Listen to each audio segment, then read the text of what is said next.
Hello, everyone, and welcome to episode 21 of Should I Make My Family Watch, a podcast where I make my family and friends watch shitty horror and sci-fi movies so you don't have to. I'm your fill-in host, Dev Solovey, and joining me today is Victor Bell. How you doing? I'm doing good. Hi, everybody. Hi, yeah, Victor, you may remember from me name-dropping them a bunch of times, and at some point I was just like, I should just have them on the show. Much appreciated. I love watching terrible movies. Yeah. So you're like the perfect guest to have. Today we're going to be giving a detailed breakdown of Prince of Darkness, a John Carpenter movie.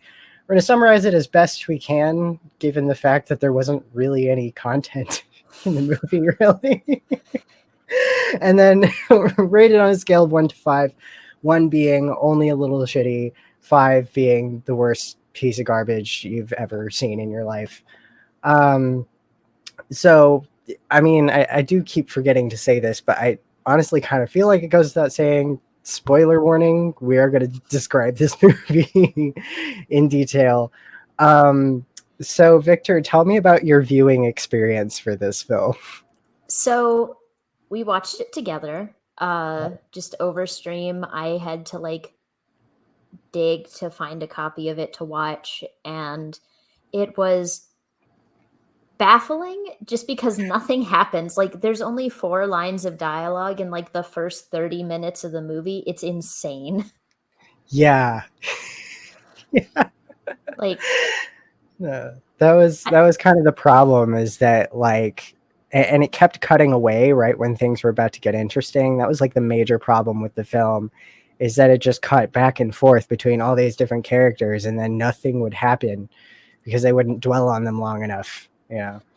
I think I described it while we were reviewing it as because I'm a big fan of John Carpenter stuff. The Thing is one of my favorite movies, and I described it as The Thing if you spent a vast majority of the film hanging out with the characters but not developing them, and spending all that time describing in detail what the thing is and how it works before you ever see it. Yeah. Yeah. We were talking about how the premise is just like a little too complicated. Basically, the premise is just Jesus was an alien and he's warning us about Satan, who's also an alien. But they spend a lot of time trying to justify it scientifically and prove it scientifically. And that's their whole goal. And I'm like, if you're trying to prove God scientifically, something's gone wrong with your story.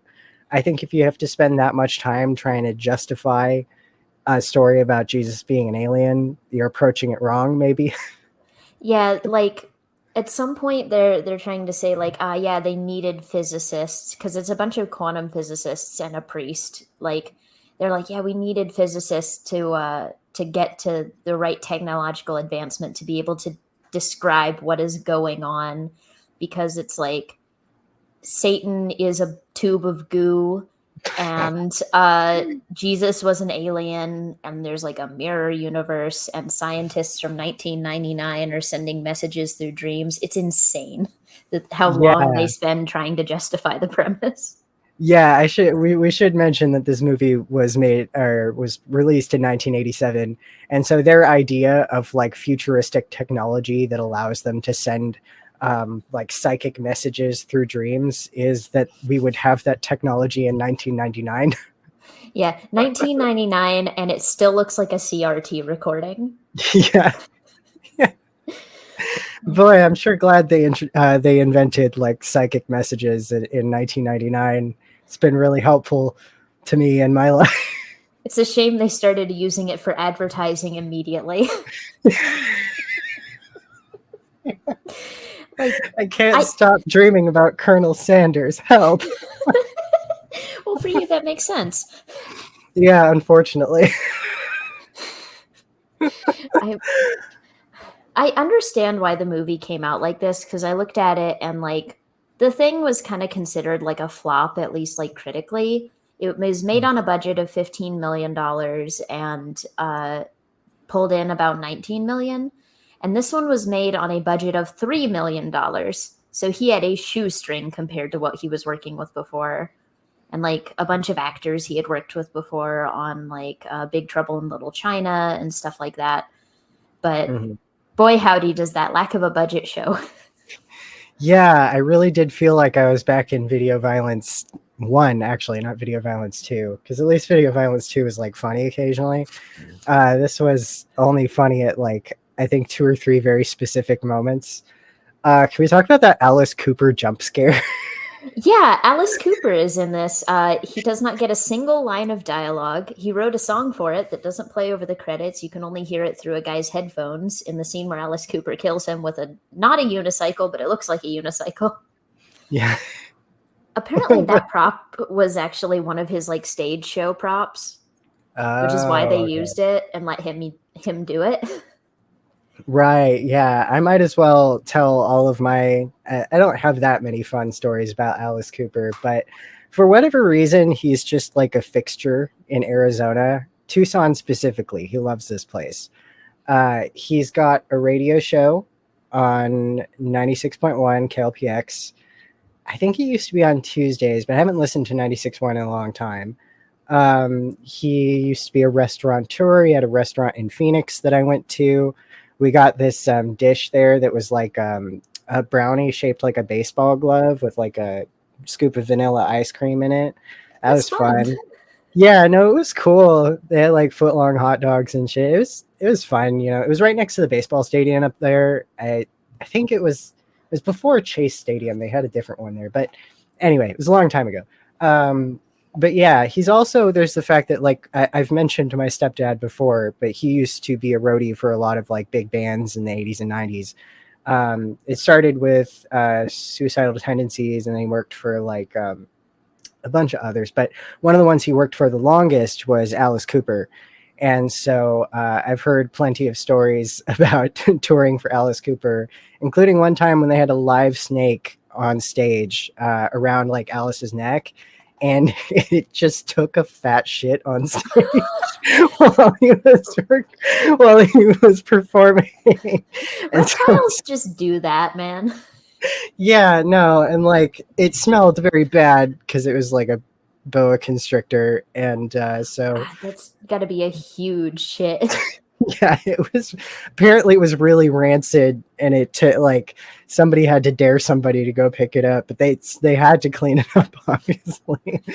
But yeah, so that, I mean, Alice Cooper is just kind of a like, I haven't really regularly listened to his music, but I saw he was going to be in this film, and I was like, I wonder how this is going to pan out, and it didn't pan out at all, really. Like it. Because nothing happened in this movie. Nothing. He didn't do anything. He stabbed a guy, to be fair. And yeah. Crucified a pigeon, but yeah, he stabbed a guy with a unicycle, and that's pretty much it.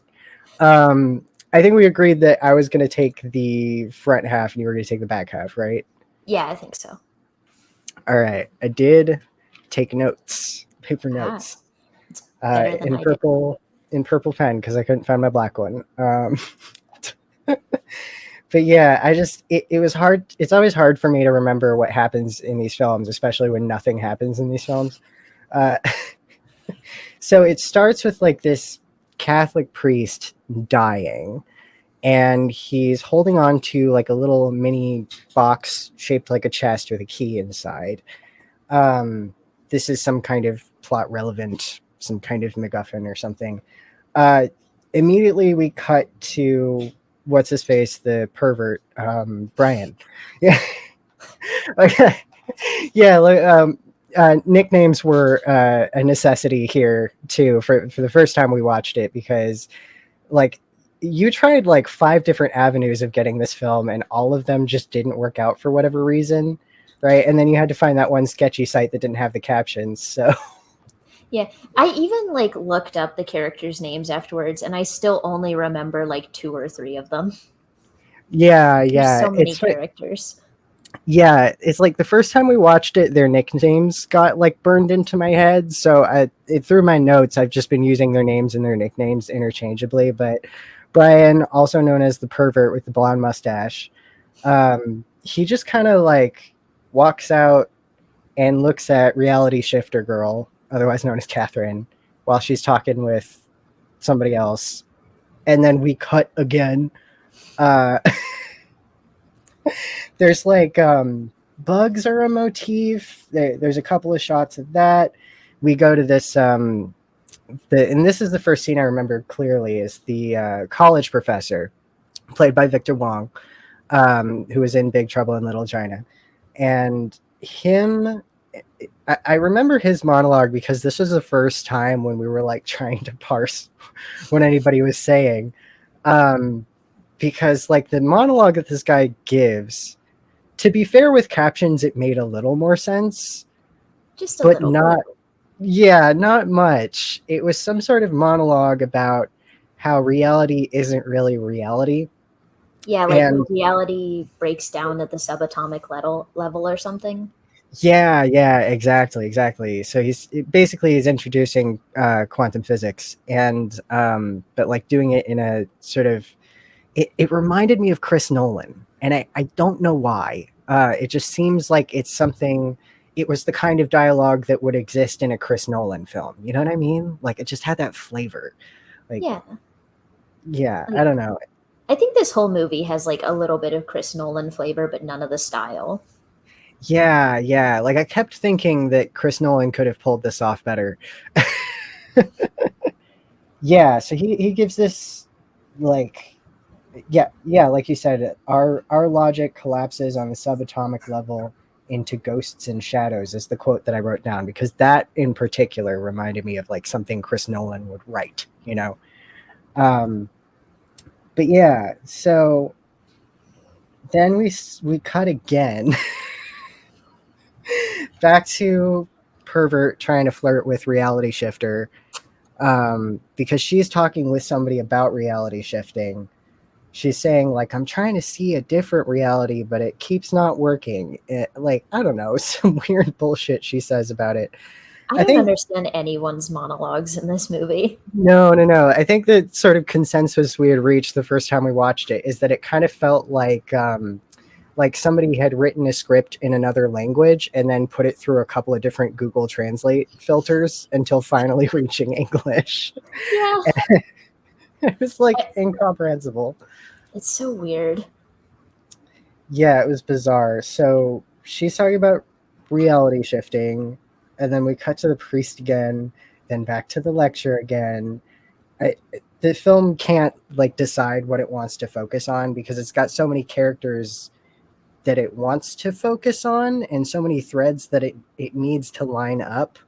And like I said, like one of the things I like about watching bad media is trying to diagnose what's wrong with it and like how to fix it, you know. And I think if this movie got rid of like half the cast, it would really help, because there's too many plot threads and too many characters who are trying, it needs them to converge, and it takes like an hour and 15 minutes for them to do that finally. Yeah, like um, nobody checks in on each other in this movie. They're all separate all of the time. yeah, and then I think it was around this point where there's the physics professor gets contacted by the Catholic priest, a living one who's part of this cast, who I guess the history behind them, and I caught this the second time I watched it when I watched it with captions, is they did some debates on TV or something. Yeah, he like, like did a like debate creation with like, debates. yeah, like physical physics debates with like a English priest or something. So Right. I can't help, and we'll get into like the weird religious undertones I mean, they're not undertones, they're there, but like I just can't help but think of like the only time you ever see religious debates on TV, or the only time I ever saw them, was when it was like Bill Nye debating somebody about climate change existing or not, or debating about creationism. Like, so that's what my mind went to. I'm like, is this guy a creationist? Like, what's the deal here? You know, what were they debating about? But yeah, so this professor gets contacted by this priest, and they have a chat, and it's apparently very serious, whatever's going on. The church has been keeping something hidden, in its, you know, inside of it somewhere in its basement or something like that. And yeah, God, what even Can, happens? can I tell you what I gathered about like what's going on with the priests? Like Sure. during our Yeah. second watch, because I think we both watched it again the next day, like on 1.5 speed, but Yeah. with captions. First of all, the Catholic priest, like the main one, he's not named in the movie, but apparently in all the scripts they referred to him as Father Loomis because he's played by Donald Pleasance, who was Professor Loomis in Halloween. Oh, okay. But apparently, like he was called in to check on this guy who died, who was here from a random, like falling apart Catholic church in LA, to talk about like whatever was in the basement that he had the key for. And so they have sent this guy to check it out, and he's so concerned by whatever it is that he's called in, the like quantum physics guy, for some reason. Right. Yeah. And I think this is where we get some exposition on that. If I look at my notes here, because it took me a long time to parse. There's a lot of expo dumps in this film, and I notoriously hate expo dumps. Um, but it was like, yeah, like you said, is a church in LA. It was built by the Spanish in the 1500s when they um, uh, colonized this area, and it was sort of run by, or the thing they're protecting was protected by something called the Brotherhood of Sleep, which was sort of like an offshoot sect of Catholicism. They didn't, like, not even the Vatican knew about their existence because they were like safeguarding something so profane inside their church. They couldn't have anybody know about it. They had to keep it a secret. Um, and so, yeah, there's like an expo dump about that, and then uh, that's, I mean, I'm sure there's some sort of cut in between here that I don't even remember, but eventually it cuts back, and the priest is giving more exposition as he leads Professor, who I think his name was Byrak. Yeah, I Um, think so. I started calling him Barack Obama, but is, so Professor Obama is he's taken him down into this basement where they have a truly absurd amount of crucifixes. Like, I think that's where all the budget went. It was crucifixes and this effect. Yeah, the effect that all these crucifixes, like hundreds of them, surrounding this sort of clear jar that has like swirling green and black slime in it. It's Um, like the giant Jimmy Buffett's hurricane glasses they have at the restaurants. yeah, yeah, absolutely. Yeah, I remember like one of the things that made me laugh wasn't really even this scene. It's like we like when we were watching it together, I was just like, why would you need so many like, you know, if this many crucifixes were here, like why do they need a physics professor now? And you said something like, well, their crucifixes stopped working, and I was like, how? They're made of wood. They just need Like, to. what, did their batteries die? Somebody needs to go around and like spritz them with more holy water to make them work again. Yeah, it's just like it's like that in Dead Space, how he has that like fluid pack on his back. It's like that, but for holy water. Yeah. Um, yeah, no, that was like baffling. And then for whatever reason, somehow this Catholic priest. Oh, that was another thing I noticed, sort of bringing some of my linguistics knowledge into this. At this point, the Catholic priest is showing Professor Obama this book that has all this writing about what's being contained in that jar, and he says something like the book is written in all, you know, Latin, Greek, and Coptic. And I remember like pausing to like look at it. No, it's not. It's just written in Latin. It's just they Latin. couldn't they couldn't get anybody to like bother actually writing the stuff. He says Yeah, it's like all written over itself and erased in a bunch of yeah, places. yeah. Because you know how you erase ink because it was Yeah, written in ink. You it know had how you do. the 2,000-year-old whiteout. Yeah, yeah. even then you could just peel off the whiteout. Like, I don't know. It was confusing. I mean, I'm going to give them the benefit of the doubt and say maybe the next page had some Greek and Coptic on it. I don't know. But I just remember, like, even when we were watching it and I didn't pause it the first time, I was just like, no, that doesn't have Greek or Coptic on it. Like, what are you talking about? Those languages use different alphabets altogether. Like, I would know. But yeah, so where were they? I think this is the point where the professor has the students.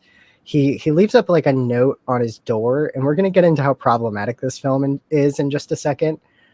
He leaves up like a note on the classroom door saying, "Hi, students, y'all got to come to this church instead, and you're gonna stay here over the weekend, and that's how you're gonna get credit." And so all the students see the sign, and they're like, "What the fuck?" Uh, and yeah, so this film has a lot of like weird sexist and racist remarks that are made, and sort of ableist undertones as well, but this one was like really shocking. Where like this one gal, she says like, "Oh, I gotta skip this one class, the professor's gonna be so mad at me," and the guy who's talking to her just goes, "Sleep with him and get an A." I'm just like, It's that fucking character. It's Walter. oh, okay, It's Walter. that guy. The guy who dresses like I do. I'm so sorry, by the way. Well, to be fair, there's some crossover because I think I do own the shirt you're wearing right now also. That's fair. But yeah, so the reason I have to apologize though is because since I didn't know his name, I did in my head just start calling him Victor. Oh yeah, I forgot you did that. And he just got worse throughout the whole movie. Yeah, and he did. I felt so bad. This is a running theme, by the way, to tie it back to like other films that I've watched for this podcast. With the exception of Video Violence 2, and probably the only reason it's the exception is because the entire cast for that film was white. But every film I've watched for this podcast has had some element of racism in it, and the racist character is always the non-white one. Like that was the case with House of the Dead. The one black girl is the one who made like a racist remark about the Asian character Liberty. And then in Shark Side of the Moon, the one black guy was like the racist one. Racist towards. Yeah. But Walter's flavor of racism was like a really, really distinct one. It's kind of like, because he talked about being Asian a lot. Yeah, he threw in some other like groups in there. At one point, he makes like a joke that is both like racist and anti-Semitic at the same time. But like, he's just like he's so fascinating and terrible. Yeah. I hate him.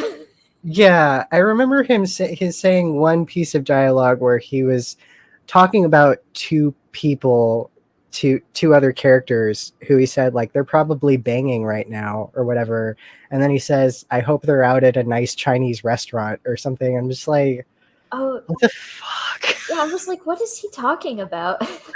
I know. None of the dialogue in this movie makes sense. No, really, none of it makes sense. It's kind of like the way he talks about race and like specifically being Asian kind of feels like when men write women in books and all they think about is their tits. It's like all he thinks about is being Asian. That's how he was written. It's really bizarre. But yeah, he's also very sexist. And but to be fair, the cast do make some gay jokes at him. He says like, "I had a hot date with a attorney or whatever," and I think it was Brian the pervert says like, "Oh yeah, what's his name?"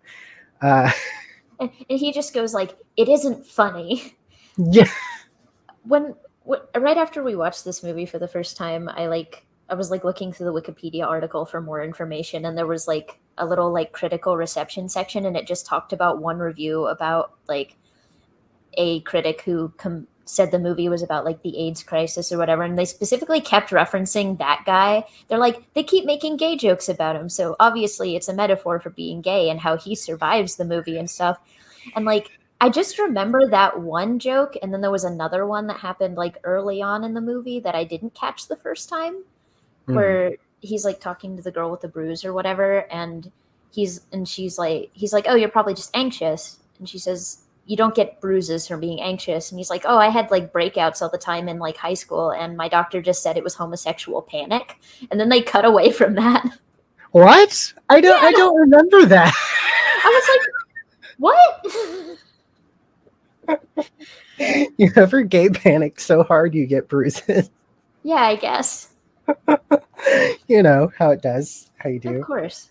But sorry, yeah. Back to Walter is yeah, a piece of work. But yeah, so I think this is the point where we get some like weird hetero shit from Brian and Catherine, the reality shifter. Because they do this thing that I think is supposed to be flirting in hindsight, like when I think about it, but it doesn't read that way. Probably because the dialogue in this film makes no sense. But yeah, she's talking about physics. He shows her a magic trick, then says something sexist, and she gets rightfully mad at him. And then he's like, I was just joking. Can we start over? And then they cut away again to, I forget what, because this movie has too many cuts. But when they cut back to these two, they go on like a date, and it's established that they've been doing this for a while. So I assume some time has passed, I guess. And then they fuck. And Yeah, it just like cuts guess. to them in bed together the next morning. Yeah. Yeah. During their like weird conversation too, he like makes that sexist remark and she calls him out and he's like, I'm a proud sexist. Anyway, I'm joking. Yeah, I know. It's so Just like, weird. what, everybody is an alien, I think. Not just Yeah. Jesus. Yeah, it's just so like profoundly unromantic. You know what I mean? Like it's so just weird and bizarre, and I'm just like, is this what the straights do? Like I can't parse it. Like, Because I don't it'd be one know. thing if like you could say the actors just didn't have chemistry, but like here it's not just that they didn't have chemistry, it's like the script didn't even know they were supposed to have a romance plot. Yeah, Like it's really bizarre. Like none of the characters have chemistry together. Like I don't believe that any of these no, people are friends or have ever met each other before. But no. like apparently like John Carpenter directed this. He did the music, and something I saw like claimed he also wrote the script, but he was using a pseudonym for the script specifically for some reason. Huh. I don't know like how valid that is, but that's what it said. Okay. Well, maybe he used that pseudonym for a reason. But yeah, so they, let's see what happens next. It's so much happens and so little happens at the same time. Because, like you said, there's like barely any dialogue for the first 30 minutes. And it keeps cutting away before something interesting happens. And then when it cuts back to those characters, the interesting thing has already happened off screen. So Yeah, it's and they're just, just talking about it. yeah. And I think this is the point where they're finally in the church, and the physics professor has not told them what they're doing because he thinks they're not going to take it seriously. Rightfully so, because they're talking about Jesus being an alien. And then he gets people from other departments to come in on this too. So he gets theologian to translate some of the text in the book that they were reading. He gets some people from like biochemistry or something like that. That was the scene where, for whatever reason, it reminded me of Big Bang Theory. Oh yeah. Because there's like those two really sexist guys, and one of them was like blocking Susan from getting out of the room, and it was like really uncomfortable to watch, like genuinely terrifying. And I just remember seeing it and thinking of that like adorkable misogyny kind of thing that Big Bang Theory is frequently guilty of. So I just said something like, "Wow, I love Big Bang Theory." Yeah, because she like leaves after he like gets dangerously close to touching her, or like does touch her like around the butt area. And I was like, Yeah, I was like, oh, if they make a joke about how they're in a relationship, it'll be fine. But no, they're not. Apparently, she's married, and they're like, haha, how married? yeah. The two characters that were in there, the one with the glasses, I started calling him Leonard because Leonard Big Bang Theory has glasses. And then the other one I started calling Too Many Cooks because his hairstyle reminded me of the weird freaky guy from Too Many Cooks. Where it's like long, but he's also like got a receding hairline. Oh yeah, that look. Yeah, I think his name was Lomax or something. I He's the one who think broke his so. neck or got his neck broken. Yeah, everybody's got weird names. Like I get him and the one I think that's like Wyndham mixed up, who's got the same haircut and same facial hair, but he's wearing like a suit. Right, yeah. He was the one who disintegrated into bugs later on, I think. Yeah. But he's also the one who said that weird line about this is caca. Yeah, he kept saying that. We'll get there. Yeah. Like he said it and he knew it sounded weird, but he had to commit to it because he already said it. So then he just says it again. Like that's kind of what it feels like. Not very good acting either, unfortunately. No. Sorry, None of the whoever you acting's are. very good. Yeah, no, unfortunately. The guy who played Walter was not very good either, but I think that's what made it kind of funnier. So yeah, God, where even are we in the story? Right. Leonard and Too Many Cooks. And then Susan, whose name I do remember, she's the one with the glasses. She goes out into the lab where they're setting up, right? And they're doing measurements. They've got all their computers in there and shit, and they're doing all these measurements on this big jar of slime. And they like hold on, I gotta look at my notes because I can't figure out what this fucking movie's about. Nothing happens. Nothing happens in it. No, it's like, oh yeah, there's also like this is the part where we start hearing or seeing like weird clips of like the homeless people outside the church. Yeah. Yeah, one of whom is played by Alice Cooper.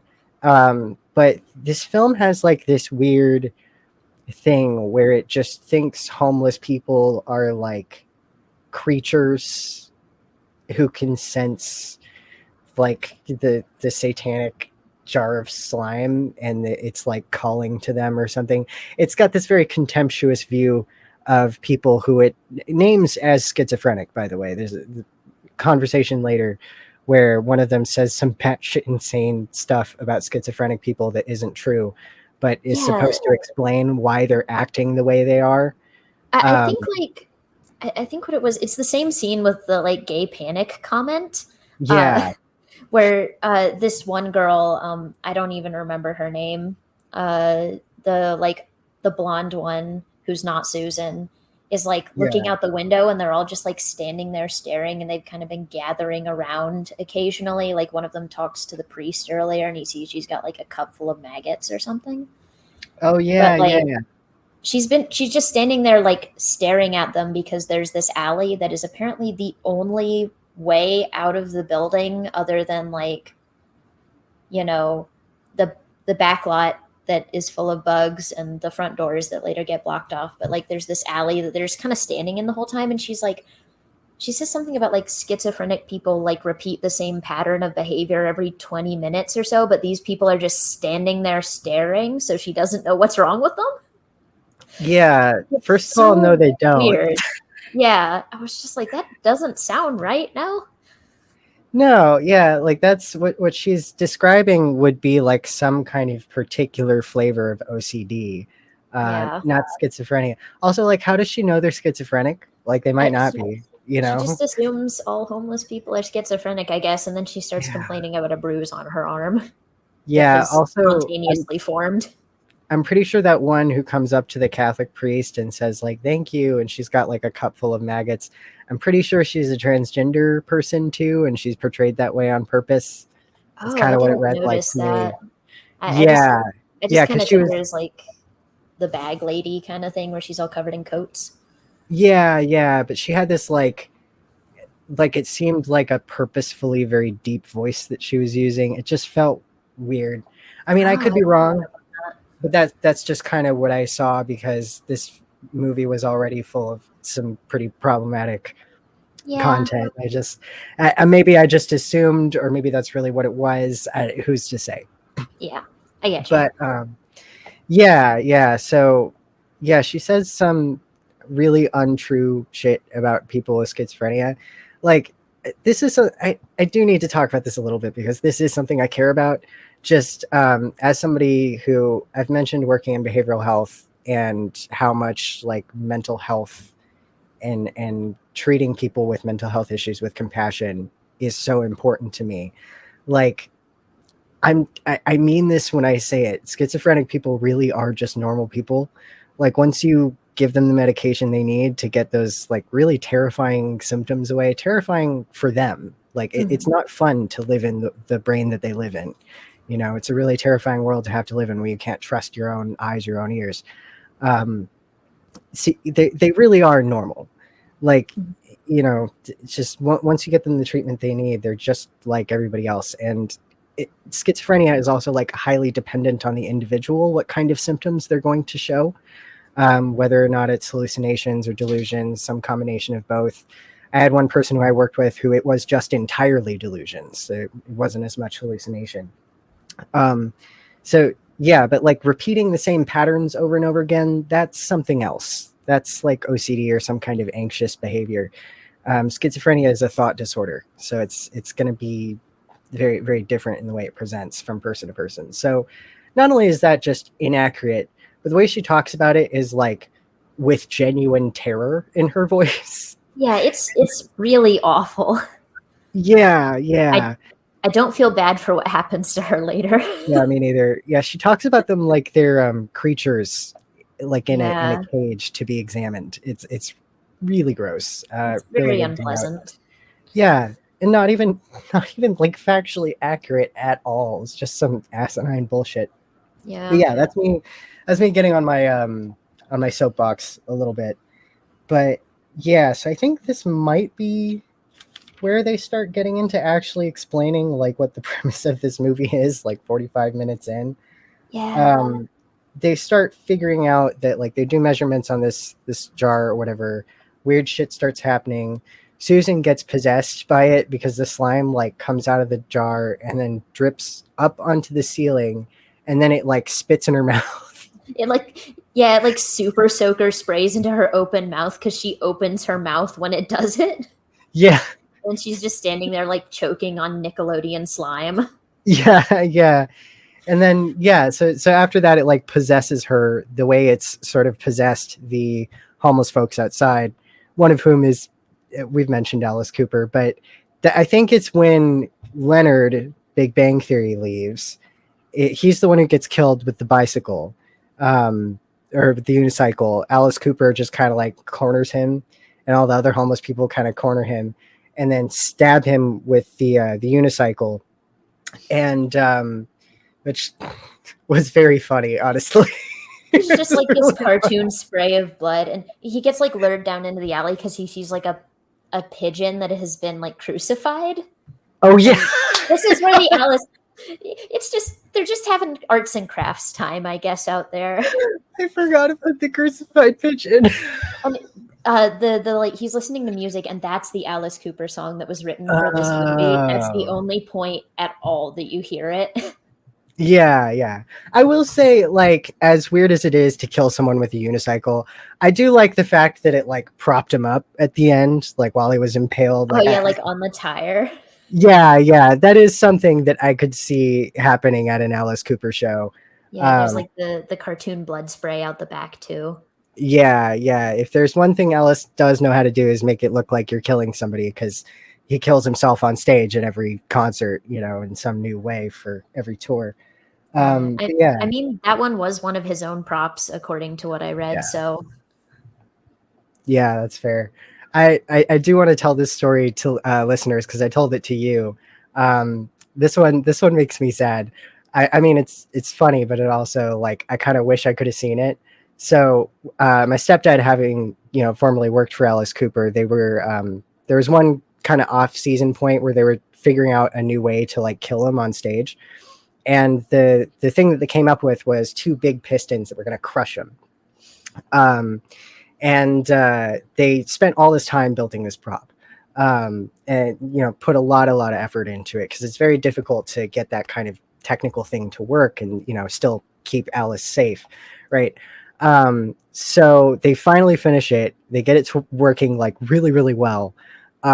It's time to go on tour. The thing's too big to transport. No. They literally can't bring it with them. I forget what they did in place of it, but yeah, that's a fun little one that I got to hear growing up. By the way, if you want more of those fun little stories, my stepdad did write a book about this. It's called All Oh, In by Jeff Mann, self-pub on Amazon.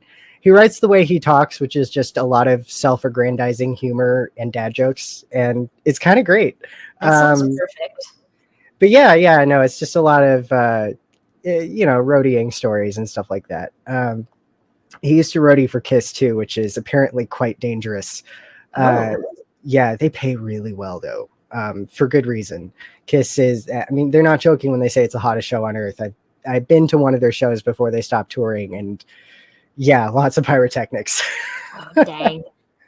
Yeah, it was cool. The drummer Pete Singer, there was one part where he pulled out like a bazooka with a firework in it, and his aim was kind of off, and it hit one of the stage lights, and the stage light fell down onto the stage. Oh, Um, Jesus. at least nobody got hurt, right? Yeah, Because at that, least nobody got hurt, but damn. yeah, because those things are heavy. That was inches away from being a disaster. Yeah. Um, but yeah, so I think this is the part where they finally explain what's actually going on, which is that Jesus invented differential equations because he was of alien ancestry, uh, and he came to warn us about a different alien who was Satan, who buried his son in the Middle East several million years ago. His son being the jar of green slime. I Uh, think like I think like Satan is the jar of slime. He was sent to Earth to get his dad, who is even more right, evil than Satan, right. from the Satan's other side. dad. Got yeah, okay, Yeah. yeah. And the way they justify this is by saying that like in subatomic particles there's always a reflection of something, a reflection of everything. So in anti thing, like antimatter. So they're saying that God is matter and Satan is antimatter, and they now have the science to prove this. Mhm. Um, and so this is like Satan trying to escape the antimatter world into our world, and that's what all these crucifixes were there to prevent happening, I guess. It's like holy power still does work on the science. Yeah, Like, which is at that point, like, why do all this science bullshit? Like, if you're gonna like just commit, like if you're gonna talk about Jesus being an alien, just commit to the ridiculous premise. And this is where, by the way, this is where I want to get into like the thing that I told you about the first time we watched it. I kind of called it, and then the second time I watched it, I actually did some research to like confirm whether my suspicion was correct. um this film is by accident Raelian propaganda. yeah, you mentioned that. Yeah, so if you're like me and you have an interest in weird fringe spirituality, you may know who the Raelians are. Raelism, founded by Rael, who is this French guy who claims to be a descendant of the Elohim. Um, the Elohim being aliens who are commonly mistaken for gods, right? God was one of the Elohim, and Jesus was a descendant of the Elohim, much like Jesus in this film is of extraterrestrial ancestry. And like usually the Elohim were coming to warn us of like an apocalypse, and we live in currently an apocalyptic age according to realism. Hmm. And that's literally what this film is. Like this film is saying like Jesus was an alien, so is God, so is Satan. They're brought here by aliens, and now they're trying to warn us of a coming apocalypse. Um, literally, it's realism. Yeah. Yeah, so I did just kind of like while we took a break, I went over my notes, and every death in this film is hilarious. Uh, yeah. So I think this is the part where while they're doing this expo dump and the pervert is talking about like psychokinesis and um, intelligent design, basically, he's espousing. Uh, Susan finds Lomax and kills him by just kind of grabbing him and twisting his head, and then that breaks his neck. Yeah, she like comes out of the shadows and like snaps his neck. Yeah. Uh, the bullshit jump scares. And I think later also there's some folks outside, and the other one, the guy who says like this is caca, he gets killed too, which I think the way that happens is just like this big offensive line of homeless people comes at him, and they just like stab him to death with bottles or something. Yeah, he like turns around and they're all standing there, and like I think it was the one who had the like cup earlier comes running with like a pair of garden shears and like stabs him a bunch, but it's Right, cut garden really shears. really weird. Yeah, I remember that. That's about the halfway point. So if you want to take it from here with the synopsizing, be my guest. Sure. So they keep cutting to like in between all their cuts to all these different groups of people. They have like Walter is asleep and he starts having this dream that looks like what they did apparently was like they recorded it, they played it on a CRT, and then they filmed the CRT, but it's like the front of the church and this dark figure like standing inside the doors, like cloaked. And it's like, this is a message from 1999. You aren't dreaming, something or other, but it's like slightly different every time that plays. But everybody who falls asleep in this movie is having this dream. Birak has it at one point when he's just like slumped over at his desk. Walter has it. The priest has it, And right? yeah, I think the priest has it at one point.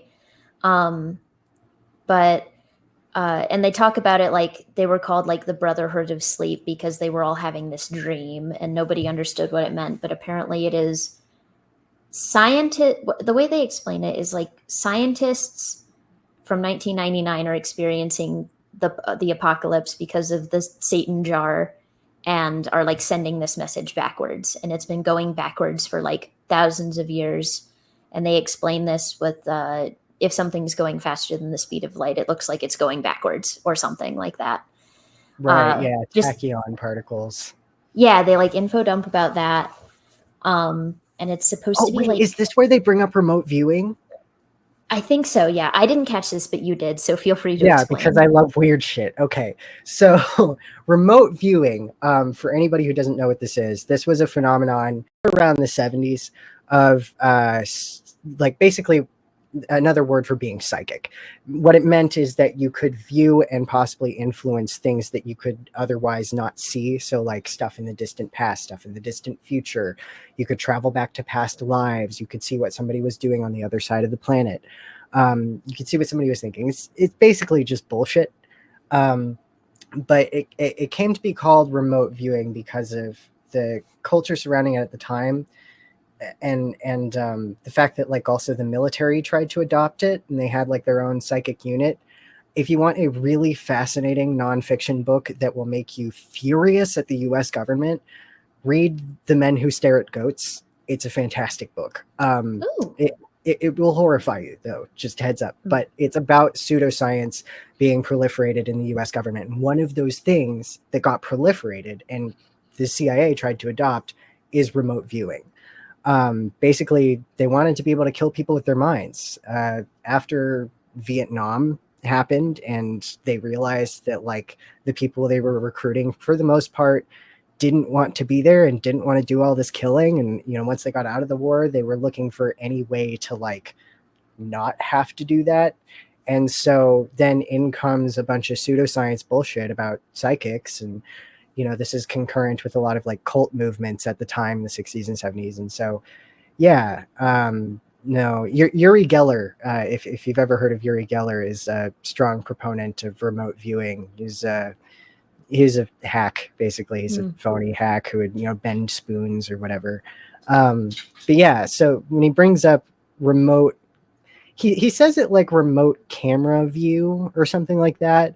But bringing up the phrase remote view in a conversation about psychic powers it's too much of a coincidence. It's too weird. Like I want to believe it's a coincidence. I think it is, but I also think there's some level of cryptomnesia there where like maybe John Carpenter didn't realize he'd heard the phrase at one point, because it's too close, you know.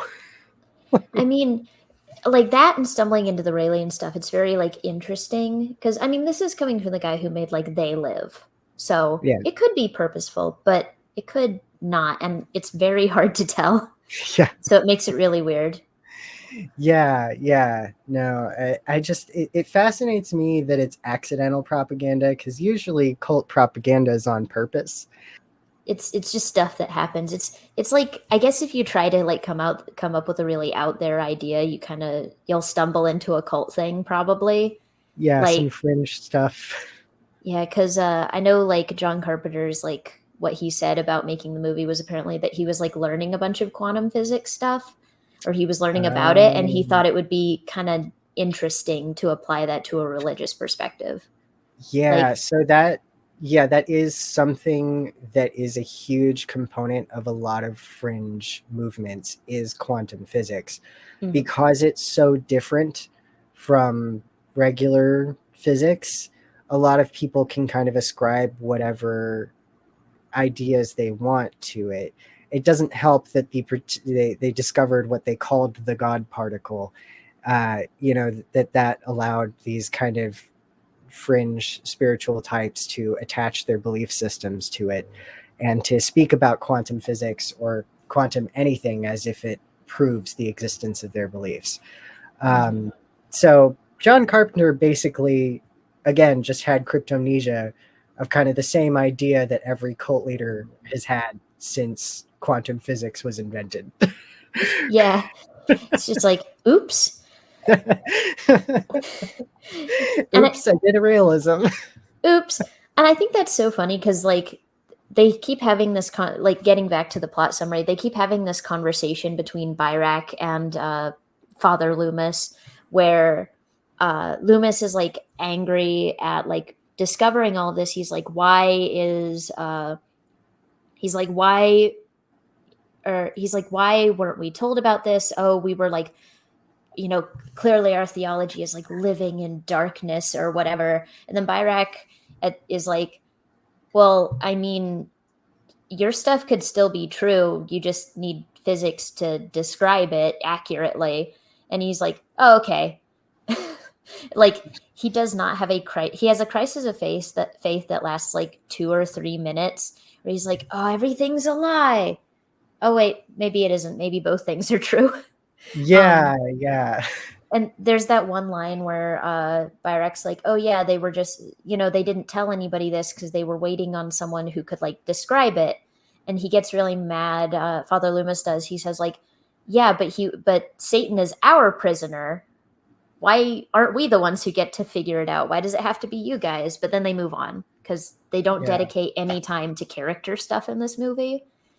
Nope. So None it's like whatsoever.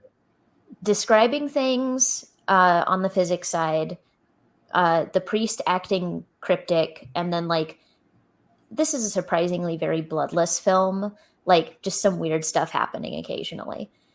Yeah, But yeah. yeah, so the girl who had the bruise on her arm is like complaining because it's getting worse, and it started to take the shape of this symbol that you see in the theologist's book Mm. at one point, which I noticed on the second viewing. Um, Nobody takes note of this until much later. Like, Yeah. Was it the she has a conversation with like the reality shifter, but where the dialogue was just imparsible, but Catherine notices that there's like a mark on her arm now, and at that point it looks like a cross. yeah, And they like start to be worried about it, and then she's like, "No, I'm tired. I'm gonna go to sleep." yeah. She's just like, I'm gonna go to bed, and Catherine's like, okay. Um, so they move on from that, and like a couple of people are like going to bed, like Lisa, the theologist, who's been translating the book. where it says like, it's like a message from God that says he sent Jesus to warn us and all that about Satan goo. And she goes to sleep and she wakes up. Rude. Sorry. No worries. I'm shocked that my dog hasn't made any noise during this, but like, don't jinx it. I won't. She wakes up to Susan like crawling on her in her cot. Oh yeah, this is the no homo scene.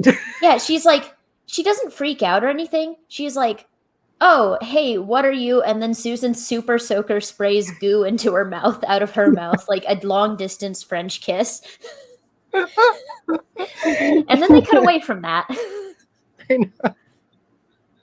I just say, like, you made a joke the first time we watched that I think about and I still crack up. Is I saw her, Susan, crawling on top of Lisa. And I'm thinking, like, I'm jokingly saying like lesbian sex, let's get some lesbian sex, but no, they like no homoed it, right? And you said, I don't think that's how lesbian sex works. I think about that when I think about that scene, but then like later, like it's clear that they really did no homo that scene, because like later, like Lisa's possessed at that point, and then they tackle the guy who I started calling Joaquin Phoenix Joker at one point. I think Calder, I think was his name. Yeah, Calder. And like Susan also like gets him possessed, but she actually like kisses him. Because they're opposite genders, so it's okay to do that now. Wasn't okay to do it before. It's really funny too, because he like walks into the room where Lisa has been working, and she's like typing like frantically on the computer and not looking at it. Yeah. And he like comes in, it just says like "I live" like exclamation point. And he's really religious. Is something they established. Like he crosses himself at one point. He's got a little crucifix with him.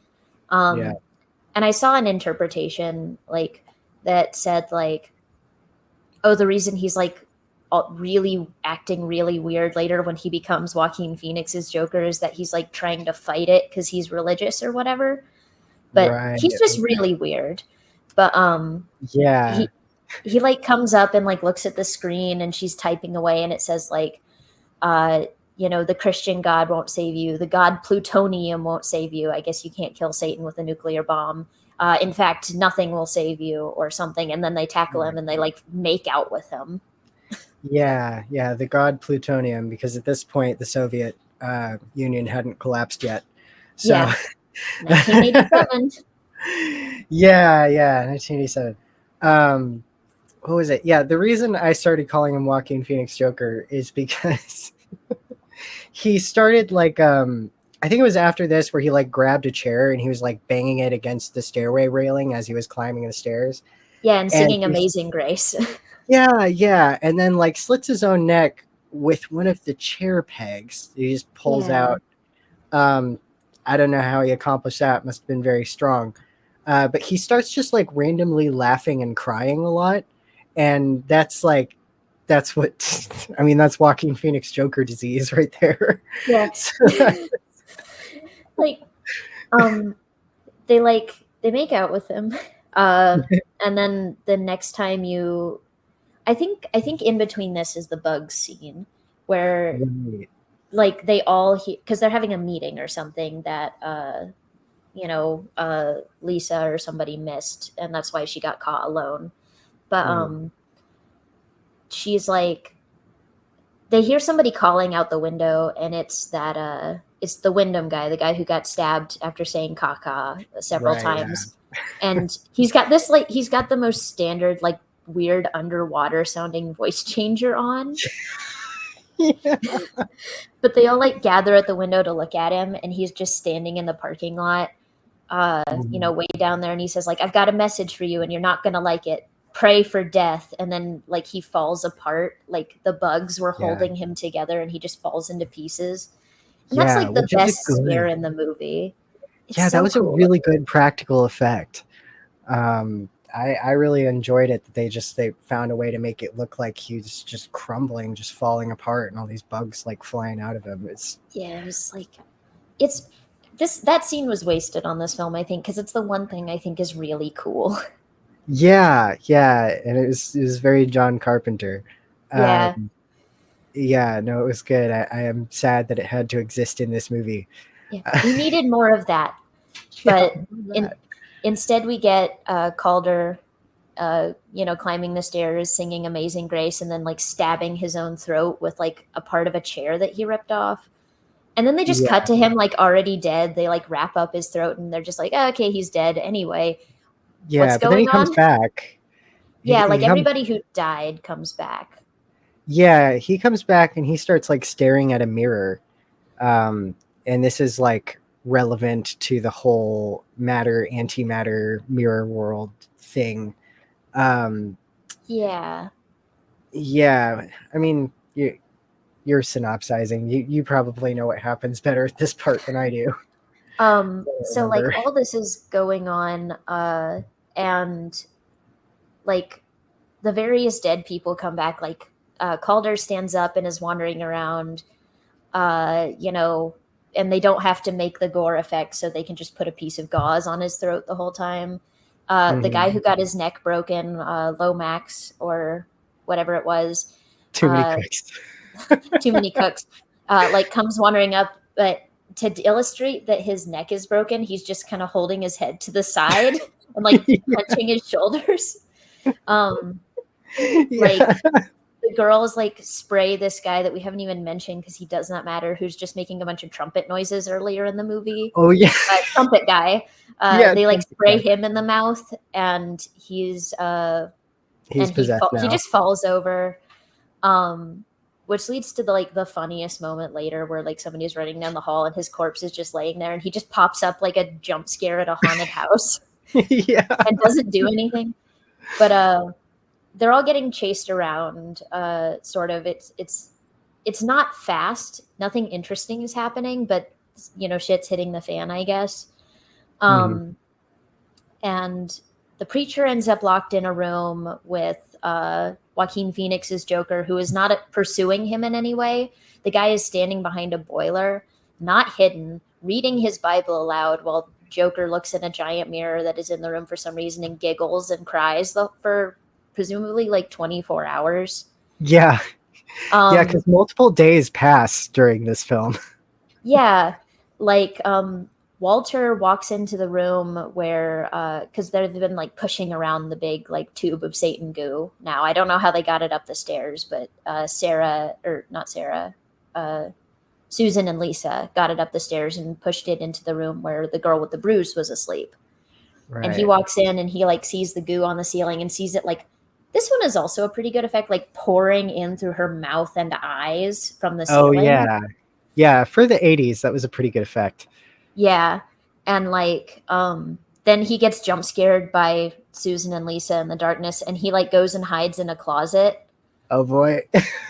Here we go.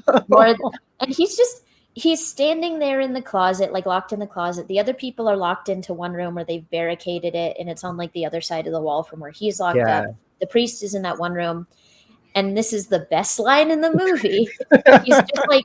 He's not even pretending that he's not in there. He keeps like shining his flashlight on their face.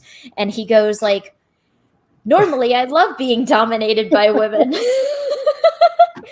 he like pauses for a second and wait. There's some context for this. There's some context for this because in the movie, he made that weird pass at Lisa where he like offers her a drink and he's like, oh, she is also Asian. And he's like, oh, somebody could almost mistake you for Asian or whatever. And she like huffs and walks away, which I don't know why he said that. Again, it's that like, girls who think about their boobs all the time, except it's him thinking about being Asian all the time. Because he says like, you could pass for Asian, and she gets mad and leaves the room. And so in this fucking scene, right after he says like, I would love being dominated by women, he just pauses and he's like, Lisa, I'm sorry that I said you look Asian. Or he said, I'm sorry what I said earlier. You don't look Asian at all. You have no fucking idea how many times I've replayed that I specifically like cut the clip out for us just so Yeah, yeah. No, because I like. Well, the first time we watched it, I started laughing so hard, I had to tell you to pause it so that I could like recover. I had But to rewind and make you hear that line. yeah, because I only heard the first part where he says, "Normally, I love being dominated by women," and I started like laughing so hard. Um, and you're like, "Wait, you have to hear what he says afterwards." And then you rewind it and hear the second part. We had to pause it because like legitimately I was crying.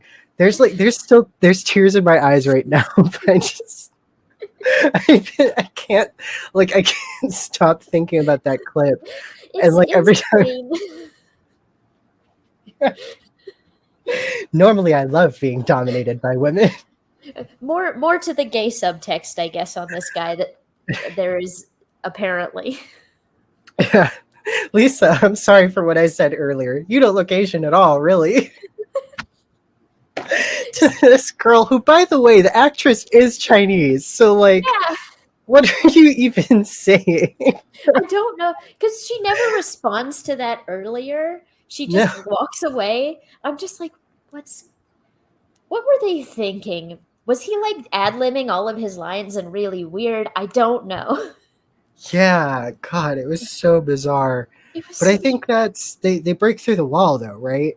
After that, yeah. or They're like, oh, the sun's coming up, and there's also that point where mustache guy, because Catherine and mustache guy, pervert, have not mattered at all since they got there. Basically, no.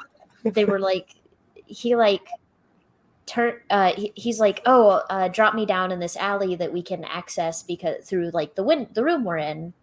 uh he's like, yeah, just drop me down in this alley and I guess I'll try to get out. They can see the homeless people like blocking both ends of the alley, so he hops down. They immediately start approaching him and then he's like, oh shit, I didn't think this through, I guess, because he immediately like has to struggle to get pulled back in. Yeah. um Was there a reason for that? Because when I watched it a second time, I could not discern a reason. He just jumped out into danger, and then, shit, this is dangerous. How did I not see this coming? And then, he didn't have like a re-entry plan either, because he like struggled to get back in the room. I don't know what his yeah, plan is. I guess like he expected them to not do anything and he could just leave, but he stands there and is doing that. And like I thought, like I watched it again later, I was like, oh, he could have just like climbed the fence that's on the other side and gotten out, but he goes back in yeah, the way he came. yeah, um but then like, and the priest is standing there like reading from his Bible, and Walter is standing there making weird jokes. Like he makes that one like joke about like the witch doctor and the Jewish oh, mother. yeah. He And I'm makes just that like, weird anti-Semitic remark. yeah, it's weird. And he's also like observing what's going on with the girl who had the goo pouring into her, because Right. she's She's like, like it looks like slowly she's, transforming. yeah, she's like melting, kind of like all her skin's getting all weird, and it's not a great effect, but like it is kind of gross to the moment where it looks like she's pregnant, and then it's like slowly like seeping out into her. Yeah. It is really icky. There was also one scene to do with the priest that I did want to talk about. Oh yeah. Because like it came so close to being a good character moment, but like fell short. So when Calder kills himself with the chair peg, um, the priest he starts to say some kind of Latin prayer, which I assume they Catholic people say when somebody dies, but he stops like mid sentence and he says no, and like again, I wish this movie fucking meant something, because like that would have been so cool if they had actually bothered giving his crisis of faith any time whatsoever, you Like know. they spend so much time not doing character work to explain things that they just don't have time for it later. And it's so sad because you can see they're trying a little bit, but Yeah. it definitely should have been a Nolan movie, and it should have been 3 hours long. And I wouldn't like it still, but it would have Yeah, benefited from that. I think it would have meant something at least. yeah, it could have gotten the interstellar treatment. um Yeah. Sadly, it But did not. But yeah, yeah. where were we? So they've just been like locked in this room, locked in various rooms this whole time. And then suddenly the girl who's been like, you know, drunk all the goo wakes up and she's like possessed by Satan now for real. Like, unlike everybody else who's just kind of a zombie, like she is Satan. And she Mhm. starts like flinging stuff around the room. And she looks towards the closet where Walter's, and he just starts screaming and freaking out. Yes. Now he's freaking out. He's like shrieking, like throwing, and he takes this huge flashlight because earlier when they realized like the group was like just on the other side of the wall from him, he's like, "Well, get me out of here!" And they have like a 2x4 that they're like trying to break down the brick wall with, Uh, and he's just like, "Yeah, whatever. This is gonna take forever. I guess I'll stay here." And he's like annoyed at them because when they first started like, "Oh, Walter, are you on the other side of the wall?" He's like, "What do you?" He's like, "What do you want?" Which is such a weird response to have. no, he says, "The fuck do you want?" Is what he Yeah. actually. It's like, why would you say that, man? But like he Yeah. just like he's had this huge chunky like policeman's flashlight the whole time. And he starts freaking out and he breaks down the wall in like 15 seconds with that thing. Like he just Yeah. starts slamming through the wall with it while Mm. he's freaking out, and like Susan and Lisa are trying to get to him, and he comes through the wall and they're just hitting Lisa with bricks, and they're like, "It's not doing anything." While they're beating her with bricks, and then they throw her out the window. Yeah, they just fucking yeet her. And then they also throw Susan out the same window like 30 seconds later. Yeah. Every death in this film is funny. It's so fun. And then like so Satan girl is she like reaches through like a compact mirror with 2 fingers, but like it's not enough, so she like throws it on the ground and breaks it. And she goes to find like the mirror that Joaquin Phoenix is laughing at, and she like caresses his face as she like walks past him. And Mhm. then he goes to they break out of the room, and specifically like broken neck guy is trying to get in, and they spray him with they like go out of their way to shake up a can of Shasta and spray it in his face because Shasta is a product placement in this movie. And then they stab him in the eye with a pencil, and he like shoots goo into the mouth of this other dude who has been seen multiple times but does not matter at all. No. Like, I don't remember his name. I noticed that he was like the person that Reality Shifter was walking around with at the beginning when Pervert was like watching her from a distance. Yeah. But Yeah. that was it. Um and then like Calder is fighting Pervert guy, and it's a very slow fight, and the guy playing Calder is like 6'5", Yeah, he's and huge. he's huge, and they have the slowest, most pathetic fight while the priest takes an axe and like tries chopping up Satan girl because she's like going to the mirror. He cuts off her arm and it just grows back. He cuts off her head and she picks it up and puts it back on. Yeah, which And I thought was honestly pretty cool. I actually kind of liked that they did that effect because, like, I could tell that, like, I just enjoy janky practical effects, but it was like, same. yeah, like just It was like it was a neat shot. yeah, like it wasn't so janky as to break the suspension of disbelief. I really enjoyed it. But then So, he like stumbles backwards and she slams the boiler back into him, but it's so clearly like plastic that it looks like he's just standing behind it. yeah, that was weird. Uh, And and then Catherine decides to become relevant again because everybody's off fighting everybody else. And she just flying tackles Satan Girl into the mirror as she's summoned like the anti-god is what they're calling it. And she's like pulling him out of the mirror, and you see his hand and it's a big red cartoon devil hand. Like you made yeah, a joke that it was like Sonic the Hedgehog because it was just this giant shadow black glove at first.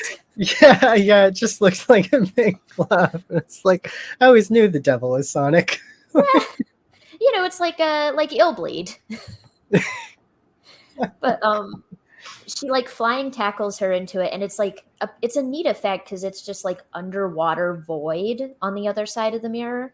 Yeah, Apparently like John Carpenter felt really bad for making her film that scene, because you see her like reaching out for the light to get out of there, and he just like actually was filming her in a really dark pool, like on making her hold her breath for a long time. Oh, And he okay. apologized to her later, but like the priest shouts something in Latin, throws the axe at the mirror, breaks it, pervert guy screams, and that is the end of the evil. Everybody who is possessed takes a huge vape rip, I guess, and just exhales smoke while they're laying on the ground. And you get to watch specifically Walter, like in the aftermath of like him standing around with all the police and he's got a shock blanket on, and it's just him and the priest getting pulled away, and he's like, "We did it. We beat Satan." And then they carry him away to an ambulance. Yeah. And then it like ends, and one of them has a dream that's that same dream that everyone was having, but instead of a black figure, it's now Catherine, the reality shifter, right? And it's like pervert guy. He's having Yeah, that he dream about her. specifically. And Okay. he wakes Yeah, up, and rolls over, and she's got the like scary face melting makeup on, and for a split second he like rolls over and she's in his bed, and he screams, and then he rolls back over and he wakes up again, and it's normal again. but he like overacts it too. Like he doesn't just jump. He's like, ah! He and Walter are like competing for who's got the funniest like overreaction to a jump scare. Yeah, I think Walter takes it though. Him like in that closet, just like ah! Just like shrieking. Yeah, because he wasn't just shrieking; he was like doing it over and over again, and then like banging against the wall and like flailing his hands in the air. The fact that he eviscerates the wall in under 30 seconds is still crazy to me. But I know, and like, why didn't he do that before? Right? He was just gonna let them do all the work. He doesn't care. He's fine being in the closet. The reason he didn't do it before is because he loves being dominated by women. His mistresses hadn't told him it was okay to leave yet. Right. Yeah. They were just staring at him menacingly for a full 24 hours, and that was enough for him. Yeah, mommy didn't give him permission. The guy, he like jumps out of bed, he screams, and then he goes to like look at his mirror and like goes to touch it, and that's when the movie ends. And I told you when this happened, like it just cuts to credits, and they aren't even playing the Alice Cooper song. No, it's just quiet Catholic music. Quiet John Carpenter music. But yeah. I told you, like, I can tell this movie was dog shit because I watched a trailer before we watched the movie proper, and that like scene where he touches the mirror is one of the main shots in the trailer, and it's a jump scare in the trailer, and it's not in the movie. It just ends. Wow. That is wild. This was a whole lot to happen for nothing to happen and nobody to learn anything. It takes so long to explain because they spend so long explaining it and not doing things. Yeah, this film was just an expo dump to the point where they had to cut away from the interesting bits to finish doing the expo dumps. Yeah. And like, but the expo dumps weren't even very good because none of the dialogue made sense. So, just like written by aliens, Google translated into English, like no character work. None whatsoever. Again, that one scene with the Catholic priest where he refuses to do the prayer, like I really wish that scene meant something because I felt like that could have been something that stuck with me for a long time. Yeah. I felt like I was back in Blood Rain again for a hot second. Oh no. But with that part being done, we've finished talking about this movie, and it's only been an hour and 20 minutes. I would like to do an interview portion if you are up for that. Sure. All right. What is your favorite shitty movie, and tell me what you love about it?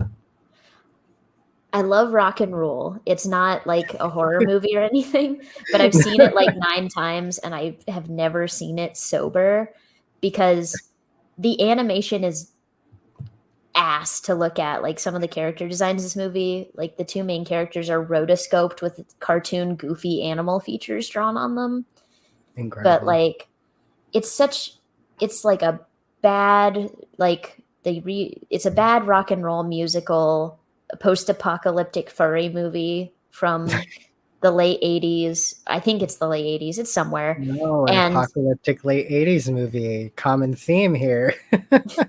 but it's like it's just so fascinating to watch, and it's really fun, and it's got good music. It's like Iggy Pop and Earth, Wind and Fire and all this stuff. But it's my favorite shitty movie by far. All right. I've been meaning to watch that one. I haven't gotten around to it yet. Been meaning to. What about the worst movie you've ever seen? Just a movie that you absolutely hate. The worst movie I've ever seen was Sex in the City 2. Also not a horror movie. It's just one Wait, that you watched Sex in the City too? my old roommate sat me down like right after he moved in and made me watch it. And I was angry for like 4 days afterward. That movie sucks so bad. It just infuriates me to no end. It's funny because I've never seen it, but the reason I know of it is because of the Worst Idea of All Time podcast. Yeah, that season is something else.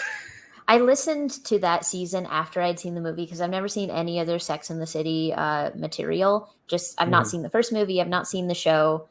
I've seen that movie, and it's like 3.5 hours long or however long it is. And it drives me insane. Yeah. It's just so bad. Yeah, no, that's one that I'm scared to touch because I'm a big fan of the Worst Idea of All Time, but I feel like their first season is better because they watched Grown Ups 2, and I've seen parts of Grown Ups 2. There are some moments in there that, like, if you turn your brain off and don't think about it, you can get through it. But with Sex in the City, that's like 3.5 hours of just awfulness. And I don't know how they did that for a week every single year. It seemed like it really did a number on their mental health. It did a number on my mental health, and I only watched it once. Like, I need to listen to the Grown Ups 2 season because, and I'm not going to give any context to this, I've seen Grown Ups 2 specifically because I was on a Steve Buscemi movie bender in high school. But, Okay. like, God, that movie makes me so mad. Yeah, I don't blame you. It's a movie that if you want someone to like learn how to be a misogynist, you can watch that movie. It'll make you angry enough to turn you into a misogynist. Good to know. All right. Well, moving back into horror movies and horror in general, what kind of horror genre is your favorite, and what is your favorite way to get it? So, like, books, movies, comics, whatever. I am a huge fan of like creature features, killer animal movies, monster movies. Like that's primarily what I get. I love like a good like, monstery body horror-y comic, but I love shitty movies, so my favorite ways to consume them is to just watch as many garbage monster movies or killer animal movies as I can, like Orca the Killer Whale, Komodo, Ghost in the Darkness. Like, yeah, no, I like creature features because I like being able to turn my brain off for a movie, and Yeah. there's so little human drama when the thing trying to kill you is a big lizard or something. That's so true, actually. I like creature features too, but I like them for creature design. Oh, same, yeah. I really enjoy creature design. I mean, you know me, you know my brand. I do. I You know love my a brand, big so guy. I love a big freaky guy. like iconic is like Motor from The Ritual, or basically any version of the thing. Like I said, I've got like the action figure. Right, yeah. But Anyway, what are some things you would like to see more of in horror? Like what kind of topics, or you think there's something that maybe an untapped market, just something you want to see more of?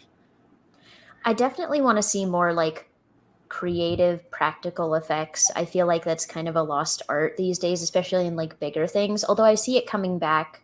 Like I know I've seen where like Weta Workshop is still, doing stuff. They did something for like an Australian horror movie called Sting that came out recently that I need to watch. But I want to see more like practical effects in general because I am such a creature feature person. And having relatively recently seen like Nope, I cannot stop praising how that movie approaches like actual animal behavior, funny enough, and a relationship with like nature that is not necessarily like antagonistic on the human part or the animal part, just like not understanding how something works, not even on an eldritch level, just like you don't understand what it's doing, and Mhm. that makes it exceptionally dangerous. And I think that's such a cool idea, and I love seeing that kind Yeah, of thing, so I want to see that get explored more. that is really cool. That sounds interesting. All right. Um, so what are you working on? Like, what have you put out anything recently? I know you talked about the Bats zine, which is great, by the way. Thank you. Um, anything coming up as well, or what else are you working on? So I've got a bunch of projects in the works that I finally set deadlines for recently, but I just put out last month I put out the bat scene, and I put out a like because I kind of do a little bit of everything. I put out a cookbook called Vic's Big Little Burger Guide that's just like Mhm. every way I can conceive of to make a hamburger, I basically. love that. Um, and this month I've got, as long as I meet my deadlines, I've got a second edition of my horror and like thriller based tabletop RPG coming out called Retro, the genre savvy RPG. That Mhm. also will come with a couple of pre builds Oh, cool. for games I've run before, like, oh, do you want to be a bunch of people who go to an eldritch vampire house party? Do you want to end up in a haunted house bent on vengeance with a demon or something like that? Or the haunted Halloween superstore. Um, so those are my next things. I've also got like a couple of novels in the works, a novella, uh, just a lot of stuff. I'm kind of working on something constantly. Yeah, yeah. I'm excited for the vampire novella. I'm rediscovering a love of vampires because I like werewolves more. I like identify with them more, I always have. But like having learned a lot about like the Slavic folklore surrounding vampires, like the original vampires and why they evolved into what they are now. I just once I learned all that, they fascinate me way more. And so I love a good vampire story, but I like to see the different directions people take them in, as opposed to the kind of dominant sort of mythos surrounding them. So I don't know. Interesting. I'm excited. Uh, Thank you. I love writing vampires, so I've got like what will probably be some kind of short, like 3-part novel about vampires. I've got the one you've read quite a bit of that I'm working on. That's kind of like a modern fantasy crime fiction thing with vampires. Mhm. Uh, I've got the vampire historical Appalachian romance novel. Um, I love exploring vampires just because I like treating them very animalistic. I think the way I write them, they're more like cats than bats, because the prey drive is something I really like exploring, and like the non-human Mhm. aspect of it. Uh, Yeah, yeah. so I love working with that kind of thing. I never intended to be like a vampire person, but they just kind of caught me. So Yeah. Well, I mean, vampires are such they speak to so many different human fears, but it's interesting because a lot of the way we conceptualize vampires now come from like the realities of what corpses do when they're oh yeah. rotting.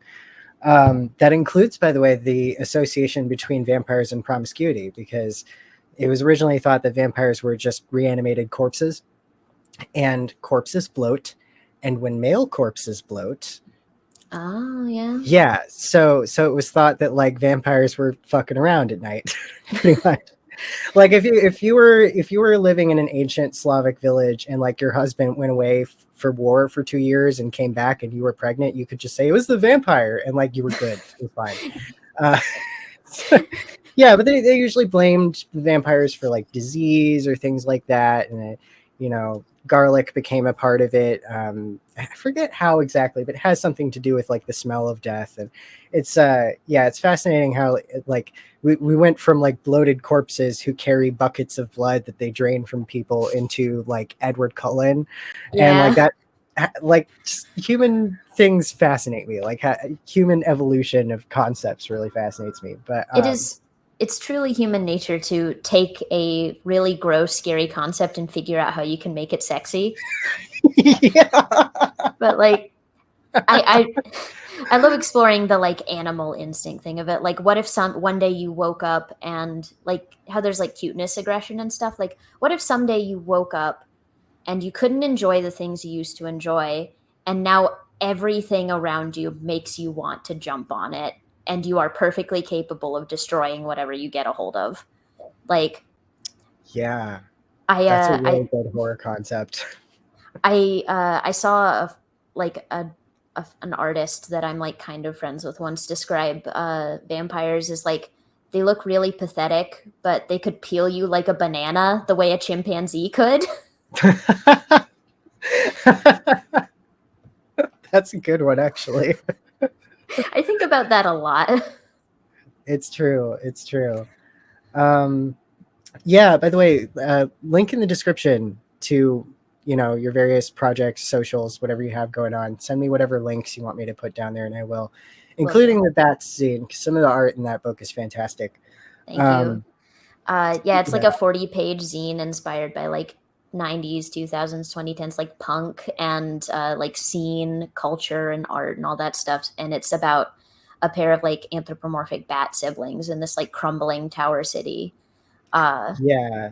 The drawing on the second page in particular was really like, I love that kind of like crunchy retro stuff. So yeah, it had just like the right amount of like crunch. I really enjoyed it.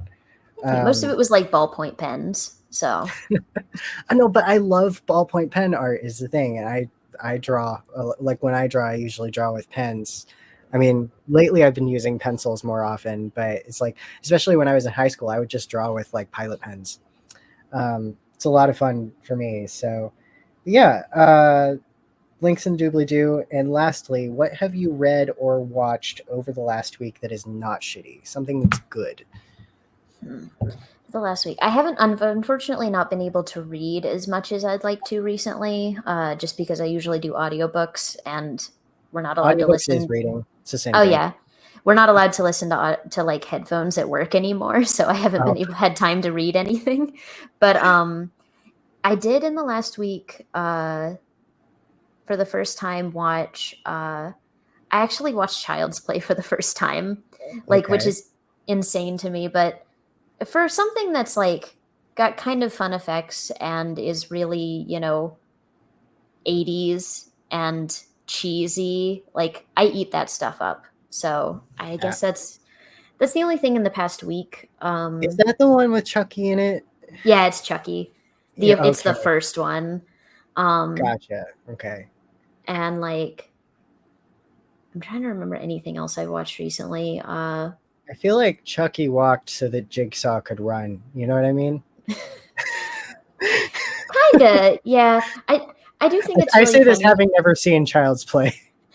It's such like a standard, like it's so much because they became so meta later, I guess. It's such a standard stock like, oh, here's a weird mythical thing that's happening, but it's just like a serial killer who possesses a doll, and then they like so it's a haunted doll movie, but if the haunted doll like swore and called people like whores and tried to strangle them in their cars. uh, oh, I also recently rewatched the first Mimic film, and that is a Guillermo del Toro movie. That it's the first English language movie he made, and he disavows it because it had a lot of studio meddling. He said like, I don't want a happy ending. I don't want these things. I don't want explosions and guns and all this stuff, and it has all of those things in it.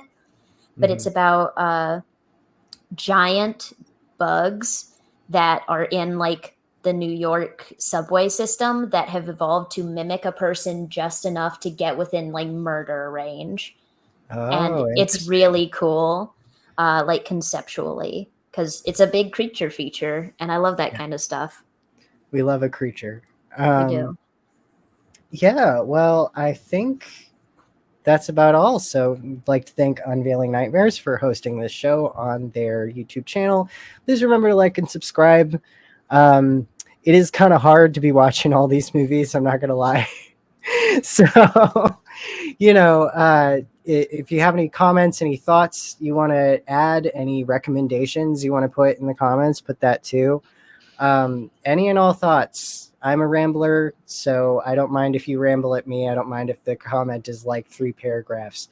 I want to hear about it. I want to hear about your thoughts about this movie. I can't upload the clip on this video in particular because I worry about this channel being copy striked. But I did post the clip of that insanely funny line that Walter said to my Instagram. So I'll put a link to that in the description as well. It's wild. And when I made that clip, I had forgotten I was watching at 1.5 speed, so I had to slow it down so it sounded normal. But just imagine him slightly chipmunked while you do it. Yeah, it's even better. And until next time, normally I love being dominated by women. Thank you so much for having me on. I also normally love being dominated by women. Have a good one, everybody. Thanks for listening. Bye.